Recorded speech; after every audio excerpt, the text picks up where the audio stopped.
नमस्कार दोस्तों, अगर आपको भी चेन्नई सुपर किंग्स और कोलकाता नाइट राइडर्स के बीच खेला गया आईपीएल का 22वां मुकाबला पसंद आया हो तो इस वीडियो को दिल से एक लाइक जरूर करें। दोस्तों, आईपीएल 2024 का 22वां और अब तक का सबसे रोमांचक सांसों को रोक देने वाला महामुकाबला आज आईपीएल इतिहास की दो बड़ी टीमें चेन्नई सुपर किंग्स और कोलकाता नाइट राइडर्स के बीच एमए चिदम्बरम स्टेडियम चेन्नई में खेला गया। ऐसे में मुकाबले की शुरुआत हुई चेन्नई के टॉस जीतने को लेकर। जी हां, आज के इस रोंगटे खड़े कर देने वाले महामुकाबले में कप्तान ऋतुराज गायकवाड़ ने टॉस जीता और पहले गेंदबाजी करने का फैसला किया और विपक्षी टीम कोलकाता को बल्लेबाजी के लिए आमंत्रित किया था। फिर मुकाबला शुरू हुआ। रनों की बारिश करने के इरादे से कोलकाता की ओर से सुनील नरेन और फिलिप साल्ट ओपनिंग बल्लेबाजी करने के लिए मैदान में उतरे। दोस्तों, इन दोनों ही बल्लेबाजों के कंधों पर इस महामुकाबले में अपने टीम को एक विस्फोटक ओपनिंग शुरुआत दिलाने की बड़ी जिम्मेदारी थी। लेकिन दोस्तों, इस महामुकाबले में कोलकाता की शुरुआत काफी खराब रही। जी हाँ, और मैच के पहले ही गेंद पर कोलकाता को फिलिप साल्ट के रूप में पहला झटका लग गया। आपको बता दें, पहला ओवर लेकर आए तुषार देशपांडे ने उन्हें रविंद्र जडेजा के हाथों कैच आउट करवाते हुए बिना खाता खोले पवेलियन का रास्ता दिखाया। ऐसे में दोस्तों, जल्दी ही पहला विकेट गिर जाने के बाद अब मैदान में उतरे रघुवंशी। लग रहा था जल्दी ही पहला झटका लगने के कारण दोनों ही बल्लेबाज अब सूझबूझ के साथ बल्लेबाजी करेंगे। लेकिन दोस्तों, सुनील नरेन जो इस साल काफी विस्फोटक बल्लेबाजी कर रहे हैं, जिन्होंने चेन्नई के खिलाफ भी आज अपना वही रंग दिखाया और दूसरे ओवर से चेन्नई के गेंदबाजों की पिटाई करनी शुरू कर दी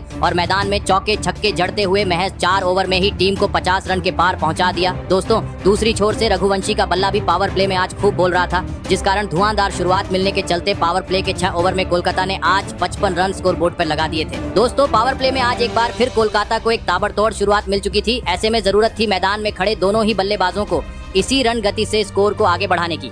लेकिन दोस्तों, पावर प्ले के बाद मैच का 7वां ओवर लेकर आए रविंद्र जडेजा ने इस जोड़ी को तोड़ दिया। जी हां, और ओवर की पहली ही गेम पर रघुवंशी को एलबीडब्ल्यू आउट करते हुए कोलकाता को दूसरा झटका दे दिया। आपको बता दें, रघुवंशी 24 रन बनाकर आउट हुए। वही दोस्तों, दूसरी छोर पर खड़े कोलकाता के महत्वपूर्ण बल्लेबाज सुनील नरेन भी इसके बाद ज्यादा वक्त तक क्रीज पर नहीं टिक पाए और इसी ओवर की 5वीं गेंद पर बड़ा शॉट खेलने के चक्कर में कैच आउट होते हुए अपना कीमती विकेट गवा बैठे। आपको बता दें, सुनील नरेन आज टीम के लिए महज 27 रन ही बना सके।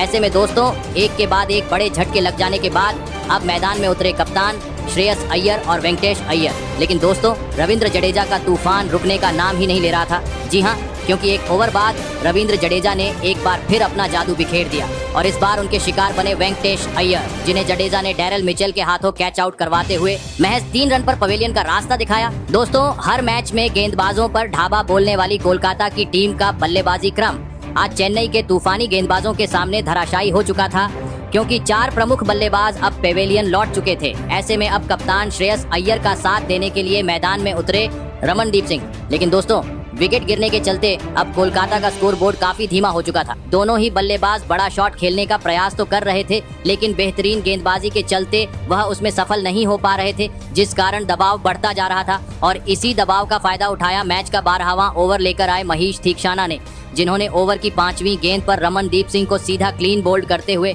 कोलकाता को और एक बड़ा झटका दे दिया। आपको बता दें, रमनदीप सिंह 13 रन बनाकर आउट हुए और इसी के साथ कोलकाता को 5वां झटका भी लग गया। दोस्तों, कोलकाता का आधा बल्लेबाजी क्रम पवेलियन लौट चुका था और राज की बात यह थी कि आज मैदान में ऋतुराज गायकवाड़ की जगह महेंद्र सिंह धोनी कप्तानी करते हुए नजर आ रहे थे और जिसका असर मुकाबले में साफ तरीके से नजर भी आ रहा था।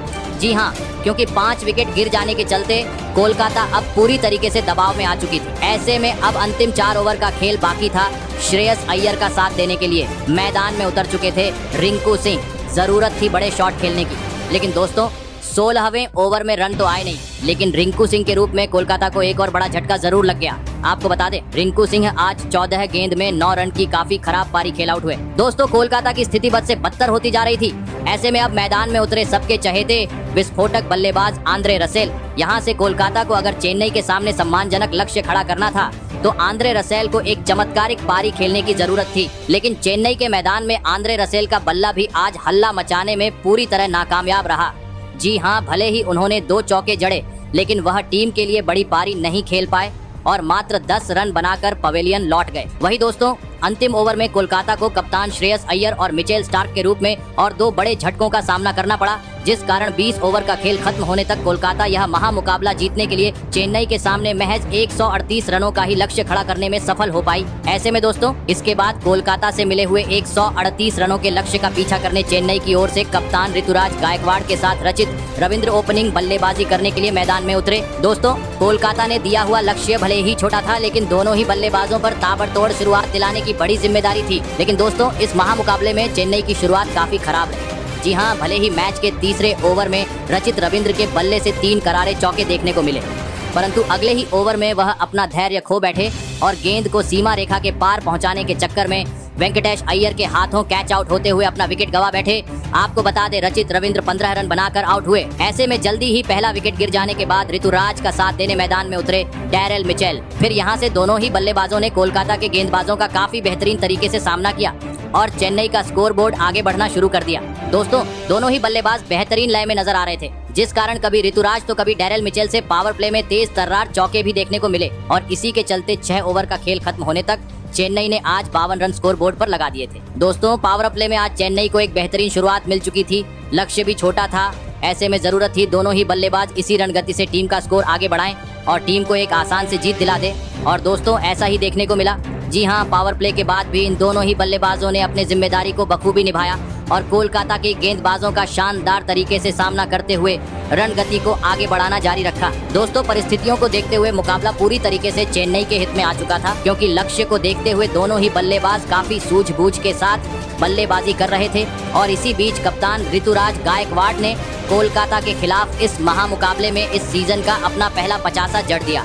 दोस्तों ऐसे में किसी भी हाल में मुकाबले में वापसी करनी थी तो कोलकाता को विकेट झटकना अब जरूरी हो चुका था और आखिरकार यह काम करके दिखाया। मैच का 13वां ओवर लेकर आए सुनील नरेन ने, जिन्होंने ओवर की तीसरी गेंद पर डैरेल मिचेल को सीधा क्लीन बोल्ड करते हुए कोलकाता को दूसरी सफलता दिला दी। आपको बता दें डैरेल मिचेल 25 रन बनाकर आउट हुए। फिर मैदान में उतरे विस्फोटक बल्लेबाज शिवम दुबे और आते ही एक जोरदार चौका जड़ते हुए उन्होंने अपने पारी का आगाज कर दिया। दोस्तों चेन्नई भले ही अपने 2 बड़े विकेट गवा चुकी थी, लेकिन अब मुकाबला पूरी तरीके से चेन्नई के मुट्ठी में आ चुका था, क्योंकि अब अंतिम 30 गेंद पर महज 23 रनों की जरूरत थी, जहां पर शिवम दुबे ने 2 गेंद पर 2 छक्के जड़ दिए, जिस कारण अब 24 गेंद में महज 10 रनों की जरूरत थी, जहां 17वें ओवर में तीसरी गेंद पर शिवम दुबे ने छक्का जड़ दिया।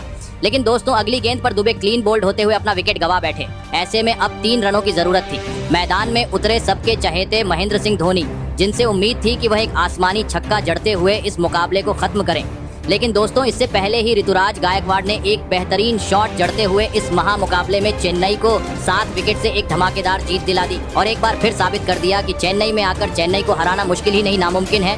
आपको बता दें इस मुकाबले में चेन्नई की ओर से सबसे अधिक रन कप्तान ऋतुराज गायकवाड़ ने बनाए, तो गेंदबाजी में बेहतरीन गेंदबाजी तुषार देशपांडे की रही। तो दोस्तों आपको कैसी लगी हमारी ये वीडियो, कमेंट करके जरूर बताइएगा। धन्यवाद।